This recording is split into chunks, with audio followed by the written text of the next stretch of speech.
When referring to professional sports, the term hero is definitely a bit overused. Modern day sports stars without a doubt do amazing feats on the field.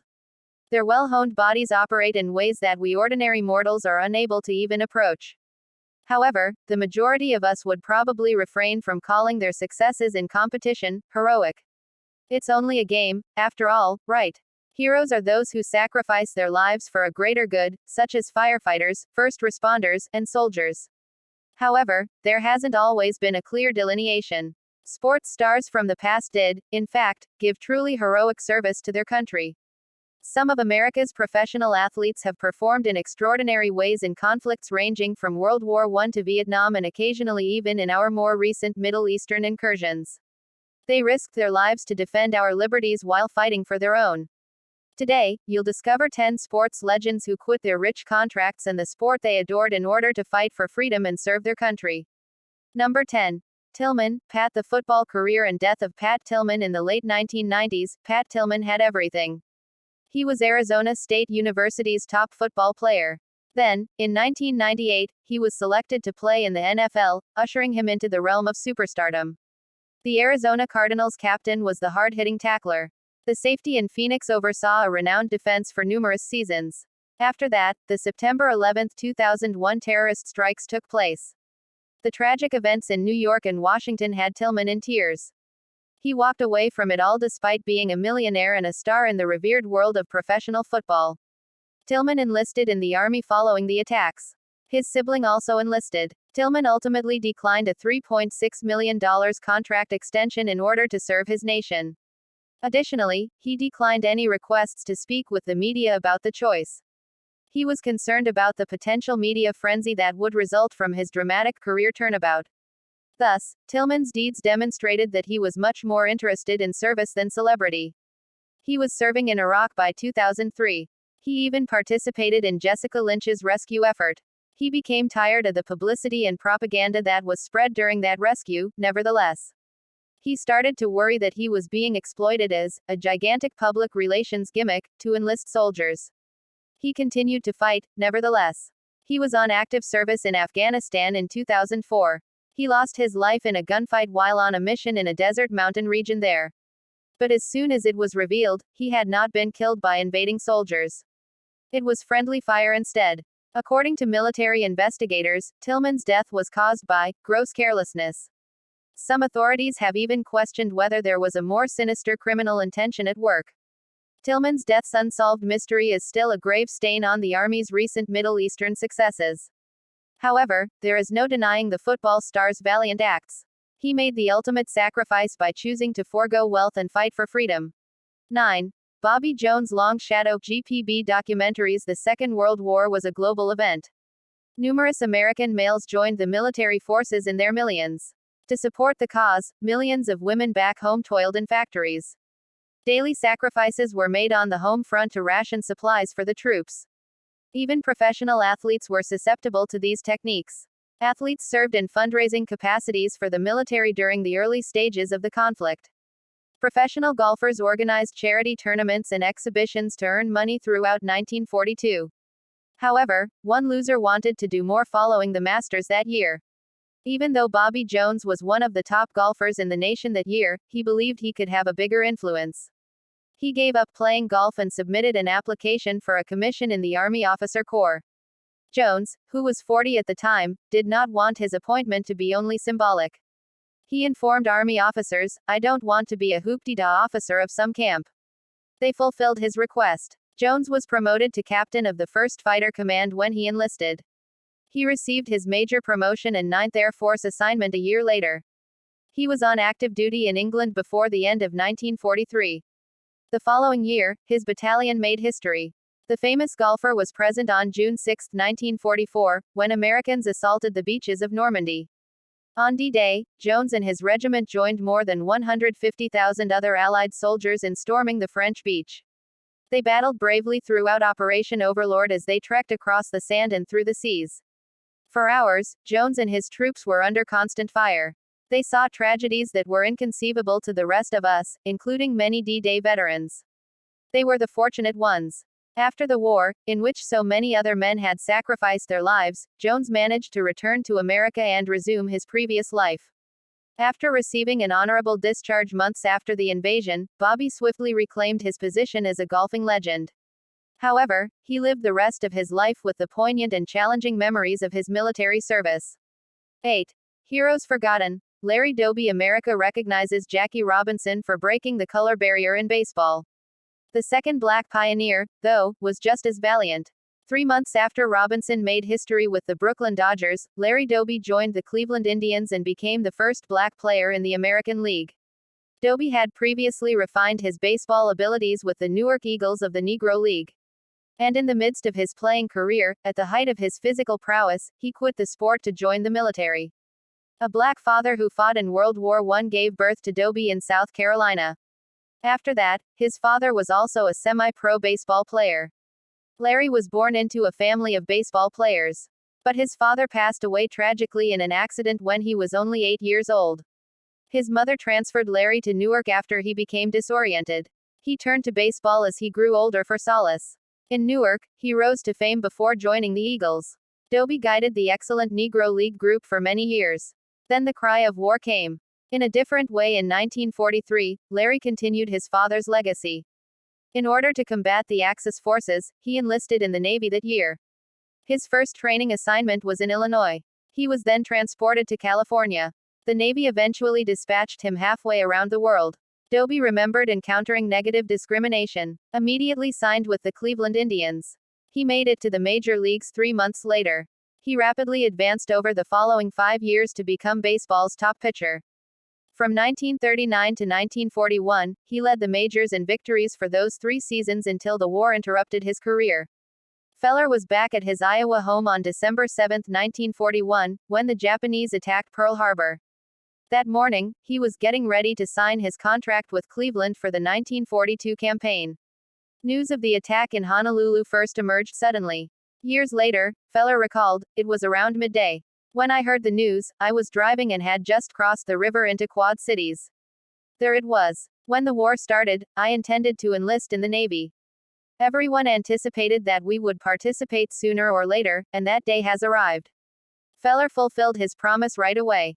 He went to a naval recruitment office and enlisted after hearing about the tragedy in Pearl Harbor and being horrified. In the Navy, he rose swiftly to the rank of Chief Petty Officer. He was given the position of gun captain on the USS Alabama. The ship was then launched into battle. Feller and the Alabama's convoy participated in combat in both the North Atlantic and South Pacific Oceans. He was away from baseball for 3 of his prime years of his career while serving in the military. Feller and his crew most notably engaged in combat with the Japanese in the Marshall Islands and the Philippines. Even a hazardous typhoon wasn't enough to stop the squad from engaging in amphibious attacks. Feller resumed his all-star career after serving in the military for years. He eventually became one of the best pitchers to ever play the game, earning him a spot in the Hall of Fame. 4. The Jack Dempsey story. Jack Dempsey, a boxer, had the opportunity to enroll and fight in World War I, but he declined. At the time, the boxer asserted that he was the primary supporter and provider for his wife, mother, and sister who was crippled. It was accurate. Dempsey put a lot of effort into helping them. However, he felt bad about avoiding military duty during the First World War. Over the following few years, his boxing career took off, and the guilt intensified. Dempsey stayed at home and rose to fame while other soldiers went to war and sacrificed their lives for their nation. He was even depicted in a publicity photo, working, in a Philadelphia shipyard in 1918. Observers with keen eyes noticed that Jack's tidy attire and gleaming shoes rendered the job a sham. Even during a successful career in the ring, the bad press from that time period followed him for decades. Dempsey was nearly 47 years old when the attack on Pearl Harbor occurred in December 1941. However, he wished to put things right following World War I. His haste to enlist in the New York National Guard followed. He subsequently gravitated toward the Coast Guard because of that appointment. Because of his fame, he spent some time with them on a publicity tour. He pushed for active duty though since he was sick of that. Dempsey was given it by the Navy and sent to the USS Arthur Middleton in the heart of the Pacific. The ship was sailing in the direction of Okinawa when the Japanese were being attacked. That year's April 1 saw the Middleton's arrival at Okinawa. Under fire, Dempsey and the rest of his squad struggled to advance up the beach. Around him, thousands of troops perished as the Japanese indiscriminately strafed the Americans. But Dempsey lived, and the memory of his valiant devotion followed him throughout the remainder of his life. But he downplayed his contribution to the conflict. Dempsey later recalled, "They painted me as a draft evader in World War I and a hero in World War II. They made mistakes both times." 3. Number 20 on the SportsCentury Greatest Athletes list is Ty Cobb. Ty Cobb had a successful career in Major League Baseball for a very long time, much like many other players on this list. Cobb missed out on the prime of his profession to serve his nation, just like many other people on this list. During World War I, the famous Georgian-born person enrolled in the army. They sent him to France because they needed assistance on the front lines. He was a part of the gas and flame division of the Chemical Corps there. There were many MLB stars in that unit. More than 200 major leaguers participated in that unit's prestigious chemical warfare service during the Great War. Among the group were George Sisler, Branch Rickey, Christy Mathewson, and Cobb, all of whom are in the Hall of Fame. Cobb's only sensible option was to serve. Regarding his reputation for being tough on the field, he commented, "I feel nasty every time I look at a casualty list. At the end of the season, I feel that I must give up baseball in order to best serve my nation." Near the end of the war, Cobb served in France. Although the slugger didn't serve in the military actively, his training in Europe was rigorous enough. With chemical supplies, his team was meant to cross the area between the combat zones. It was their responsibility to fill enemy trenches with gas bombs and toxic substances. Before the armistice, things went disastrously wrong as they were practicing for that job. For a planned gas release, soldiers were once placed in an airtight chamber. 8 of them did not put on their gas masks as instructed, and as a result, they perished. Cobb overcame this setback and other training errors, but they had a long-lasting impact on his health. But he was fortunate. Christy Mathewson, a fellow future Hall of Famer, was severely injured after a training accident in the same chemical warfare service. Soon after developing tuberculosis, the famous pitcher passed away in misery a few years later. Cobb, on the other hand, played baseball once again for an additional 10 years. 2. Ricardo Bleier. Out of Notre Dame, Rocky Bleier was selected by the Pittsburgh Steelers in the 1968 NFL Draft. In Pittsburgh, where he played his first season, he appeared to be headed for greatness almost right away. The renowned Steel Curtain teams of the Pittsburgh Steelers were crushing the opposition. Fans were eager for more after Bleier's impressive league debut. Later, he received a call to deploy to Vietnam. Bleier was sent to serve in the South Asian country at the beginning of 1969 along with a unit of Americans. The football star was with Charlie Company in August of that year when they were sent out to rescue another squad of soldiers.